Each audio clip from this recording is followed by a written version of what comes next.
hits a left-handed hook shot over our theme to win the game. Ends the night with 24 points, 7 rebounds, 9 assists while playing 40 minutes. Dame later tweeting, Kyrie is the most skilled player ever. Well, hyperbole or straight up? You want to take this literally? I think he means it literally because we've heard it before. Was it Chauncey Billups said it? Jay Williams has said it, former Duke player and NBA player.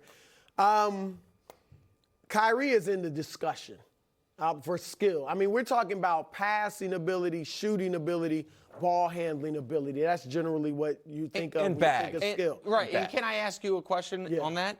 And do you think it is also graded on a curve related to how big how big and naturally athletic you are? Meaning, like you are almost penalized. I think the fact that Kyrie's not the biggest leaper and he's not tall, I think that adds to what people think of his skill quotient of it. Well, this is what, and you guys may have heard me say this before. Kyrie is an icon. Like he's going to be a legend. And his legend's going to be above his accomplishments. Correct. Now, you guys know I think he's a first ballot Hall of Famer and all that. But some people, I think a lot of people most people wouldn't have him as a top 10 point guard ever. No. And unless they, win another ring or something like that, he probably doesn't get in there. But his legend, I think, is like Pistol Pete Maravich, who is, viewed as a legend. And I think Kyrie's going to be that because he's the best ball handler ever. Some people think he's the best finisher. As far as skills, I think I would put Steph ahead of him because he's a better ball handler than Steph. But I think Steph can be top 10. Ever. Right. Yeah. Steph is definitely top 10, maybe top 5. Steph is obviously a better shooter. I think Steph's a better passer. Kyrie's never averaged even 7 assists a game. And Steph's averaged 8.5 assists and 7 assists some years. So I got Steph ahead of him. I would put Isaiah Thomas, the legend, ahead of him. And then I think, and these guys are all with Kyrie in the same class. I got to throw Nash, Steve Nash, and Chris Paul in there too. Yeah. Just skill. And so I think Kyrie's in that group.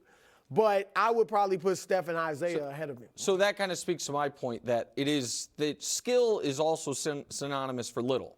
Because because they're point guards. They're point guards who are going to dribble and pass better. So the last time we had this conversation, I took it in an honest but negative direction, which is okay. If this is true, then his career is a massive underachievement. Mm-hmm. If he's the most skilled ever and has made 0 first-team All-NBAs, 1 second-team, 2 third teams. A lot of that could be injuries and all of that. But that's not what I want to do today because I have to give Kyrie credit. Since the Mavs traded for him, and I said, I think understandably, okay, they're just, keeping their fingers crossed. We get the best version of him. They've gotten the best version of him. There have been no incidents.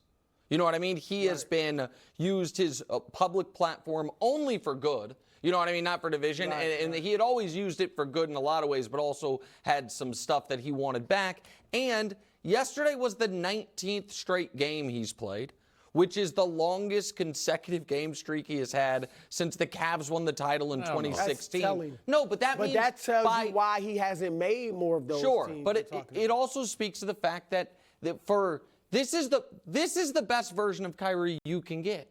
You're getting all the good, none of the bad. He's never going to be a 75-game-a-year guy. He was early in his career and hasn't been since then. Since he left the Cavs, he's played more than 60 games once. And this year, if he plays every game the rest of the year, he'll finish at 60. But he's playing really well. His teammates do seem to adore him. I understand the Mavs as a team are underachieving a bit, it feels. It's hard to put a lot of that at Kyrie's feet. I still think for the Mavs, was the trade smart? Is that how you build out a team? Those things I don't necessarily agree with.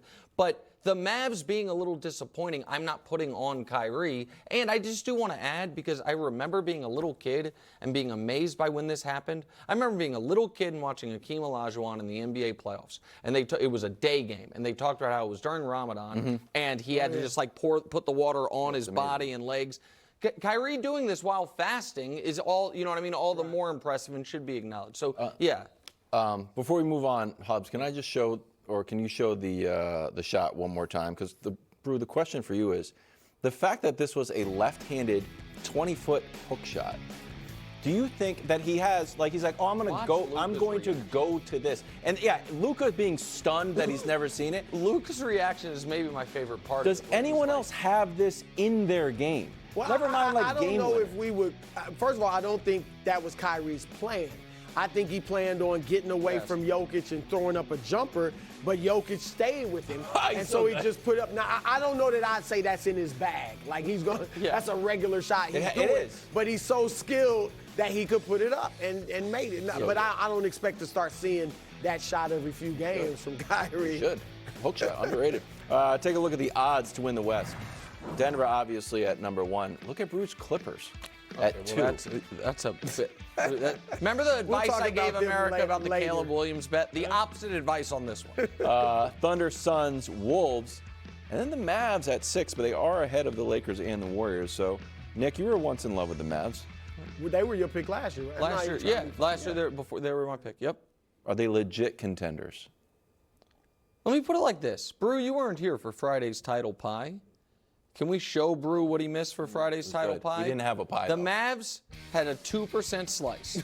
Is that them next to the orange? Yeah, next to the Knicks. They had a 2% slice. So in the West, they were behind the Clippers, Timberwolves, Thunder, Lakers, Suns, and obviously the Nuggets.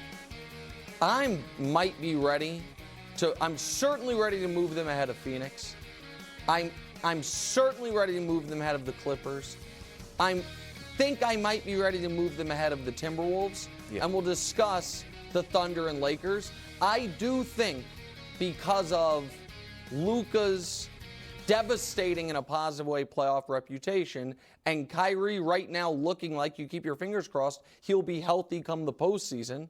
They're a team people do not want to see, and they've won 4 of 5, Brew, and the one they lost, Luka didn't play, and it was against the Thunder. So they're playing well as opposed to a team like the Clippers or the Suns, who have another weird, like, head-scratching loss this week, and I know we'll get into.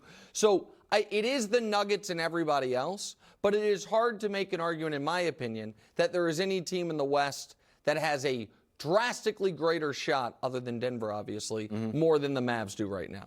I'll be more direct. Thank you. No. Thank you. All right? Now, contender, like, they won't win the West. Well, then, can I? But I'll say, spoiler to what you were saying, they could spoil, like, a team ahead of them, a higher seeds postseason. Well, right, but hold on. They Are could we spoil saying the somebody's same thing? postseason. Are there any contenders other than the Nuggets in the West?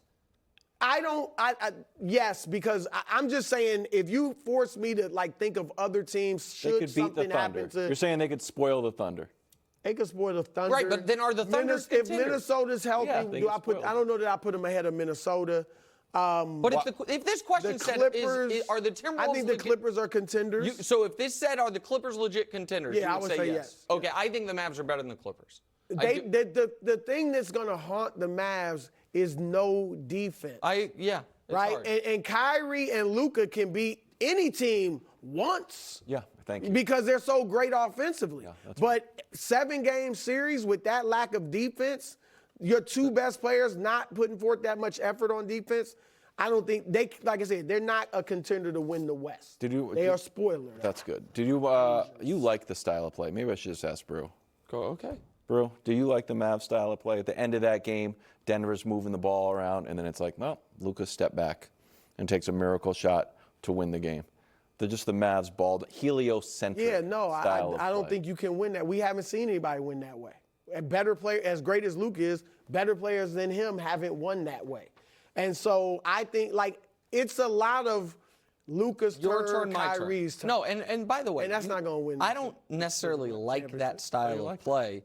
I think that Luka has been pulled into the James Harden, like, Helios, but the difference is Harden every year of his career got markedly worse in the playoffs, and Luka every year of his career has gotten markedly better in the playoffs. And the other thing that I will say is last year was a disaster for the Mavs. There's no doubt about it. We'll see what this year is. The Mavs have never played beneath their seed. There's never been a year where it's like, oh, since they've had Luka. They were the huge underdogs against the Clippers in back-to-back years. Luka played great. One series won 7, the other won 6, I think. And then the other year, they upset the 1 seed en route to the conference finals. Like, there hasn't been a year where the Mavs, where it's like, oh, this style of play works in the regular season, but not in the postseason. Every year, they've played either to or past what their regular season I think they had more, been. they knew their identity more then, because now you got Kyrie, who's great, but everybody else was a role player around Luka and those teams. It was like, Luka, do your thing, and everybody